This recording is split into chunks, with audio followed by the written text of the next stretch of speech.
So now on to the NBA, and yes, there's been some movement going on, and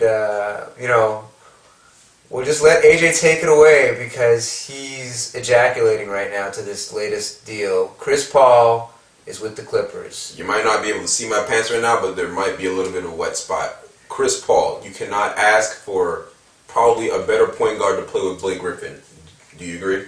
I agree, and they got Billups too. Chauncey Billups, potentially the same backcourt as Chris Paul. Who would have thought that the Clippers, and I've been a fan for, everybody knows, I mean, for umpteen amount of years, this is a dream come true for Clippers fans right now. Yes, it's only temporary, maybe for 2 years, but these are going to be the best 2 years that any Clippers fans are going to ask for. Quite frankly, these 2 years made up for the entire 30-something year history that the Clippers had, where they basically faltered and made the playoffs only twice in their history. Over the parameters of trade. Eric Gordon, Minnesota's unprotected first-round pick, which could potentially be a top 3, top 5 pick. Yeah. Chris Kamen's expiring contract, who is still a serviceable center in this league. Maybe not top 10 anymore, but he's still a serviceable. You know, he can get you 15 and 10, maybe even 20 and 10, given the opportunities. Yeah. And Al-Farouq Amino. Now, Al-Farouq Amino, he was 8th overall pick 2 years ago, last year. Now, I mean, the potential is there for him to be a great maybe 3 or a decent 4. I mean, he's an undersized. He's an undersized put on like forward. 30, 40 pounds. Yeah, he's an undersized power forward, but I mean, he did lead the league in he did lead colleges last year in college in double doubles. Yeah, I mean, he's a very serviceable player. Maybe not the range that you would like from a 3, but at least in the 4, he has the athletic ability where he can run the floor. Well, if he can turn into a shutdown defender, I think that he justifies being a very good pickup. Yeah, that's the picks. That's the people going to New Orleans. And now for the Clippers, we're talking Chris Paul. Easily the top 3-point guard in the league, and you got 2 future second-round picks. So 2 future second-round picks plus one of the top 3-point guards in the league. The second-round picks are from who? Those are from New Orleans. The 2 future-round picks for the next couple of years. So that's at least maybe not building blocks for the future for the Clippers, but it's still players that you may get serviceable players down the road. Because DeAndre Jordan, who they just recently matched the contract from the Golden State Warriors for $43 million in 4 years, he was a second-round pick. Yeah, 35th that's very overall. true. Yep. It all depends on your scouting department. All depends on the scouting. Neil Oshie he's looking like a genius right now.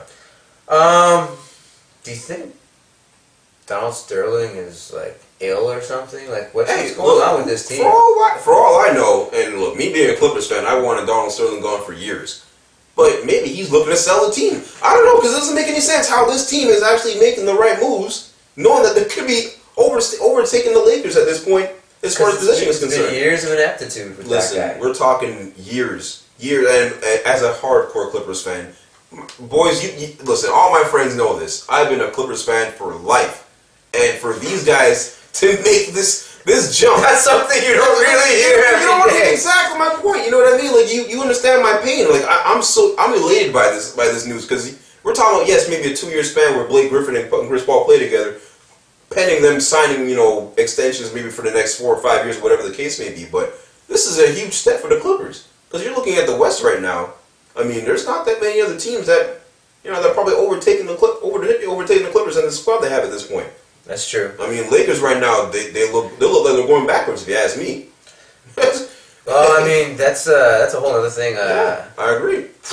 I don't think they win. I don't think they get out to the conference finals anymore. Unless there's something else going on. Yeah. But apparently, Orlando's already made it official. Howard's not going anywhere. Howard is apparently off the table. Well, I mean, of course, any good deal that's blowing away the Orlando Magic is going to put it right back on the table. But they made it clear that they don't have any intentions of trading Dwight Howard. So basically, the Lakers team this year is pretty much the same team, except they don't have Odom anymore. Yeah, who was the best? Their front line guy off the bench, 6th man of the year, and for nothing. And he's definitely got the talent to be a starter. Yeah, but his inconsistency has always been his problem, right? True, but I mean, you're talking about a guy who can easily get you 20 and 10. Yeah, easily. Yeah, and playing alongside Dirk Nowitzki, I mean, you can slot Nowitzki at the center position. Maybe not the most defensive-minded team in the league, but they're going to drop about 100 points a game anyway. Yeah. I mean, it's a scary situation for the Lakers, knowing that the Clippers, of all teams, the house that the Lakers built, are going to be a doorstep or a doormat to the Clippers, because this year the Clippers are, I think, in my opinion, a better team, a way better team. You can't ask for a better position. Beat the Lakers? I definitely think they can beat the Lakers. Definitely. You talk about Blake Griffin, who is becoming one of the better power forwards that the game has ever seen. The most athletic power forward by far. Yeah. The league has seen at this point. And Chris Paul, you know he's going to drop 10 dimes a game. You know he's going to drop 10 dimes a game. So I mean, at this point, you're talking about a combination where pick and roll. Yeah. Kick out shooter Chauncey Billups. Yeah. Caron Butler, I mean, signing for a 3-year deal. Yeah. I mean, maybe that was a wasted money, but Caron Butler is still a serviceable veteran. No, I don't think that's a waste of money. I mean, if you look at that, right, you can slide Billups to the 2. Yep. You have Caron at the 3, Blake at the 4, DeAndre Jordan at the 5.